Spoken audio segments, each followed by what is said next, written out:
আসসালামু আলাইকুম আরহামতুল্লাহি ওবারাকাতু। একটি দ্রব্য ২৫০ টাকায় বিক্রি করায় বিক্রেতার ২৫% ক্ষতি হয়। দ্রব্যটির ক্রয় মূল্য কত, যা বাংলাদেশ ব্যাংকের সহকারী পরিচালক পদে ২০০১ সালে আসে? তাহলে আমরা সবসময় ক্রয় মূল্যকে ধরবো কি সিপি, মানে হচ্ছে কস্ট প্রাইস, ক্রয় মূল্য। আর এখানে 20% লস, 20% ক্ষতিতে সেলিং প্রাইস কত হবে? ১০০ থেকে আমরা এই ২৫ বিয়োগ করবো, তাহলে আমরা পাবো কত? ৭৫। এখন আমাদের বিক্রি মূল্য কত? ৭৫ টাকা।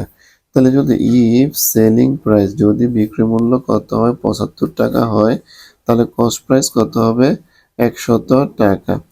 এখন যদি সেলিং প্রাইস ১ টাকা হয়, তাহলে কস্ট প্রাইস কত হবে? ১০০/৭৫ টাকা। এখানে বলছে একটি দ্রব্য ২৫০ টাকায় বিক্রি করায়। তাহলে যেই দ্রব্যটা বা জিনিসটা বিক্রয় করেছে এর সেলিং প্রাইস ছিল ২৫০। তাহলে কি হবে? ১০০ গুণ ২৫০ আর ভাগ হচ্ছে, এখানে সেলিং প্রাইস হচ্ছে ২৫০, তাহলে কস্ট প্রাইস কত হবে? ১০০ গুণ হচ্ছে ২৫০ ভাগ হচ্ছে ৭৫। তাহলে ১০০ কে আমরা ২৫ কাটলে ৪, আর ৭৫ কে যদি আমরা ২৫ কাটি তাহলে আসে ৩। তাহলে ১০০ সাথে ২৫০ সাথে ৪ গুণ করলে আমরা পাবো কত? ১০০০, আর এখানে হচ্ছে ৩। তাহলে আমরা ক্যালকুলেশন করি তো পাচ্ছি ৩৩৩.33। এর মানে হচ্ছে এখানে এটার উত্তর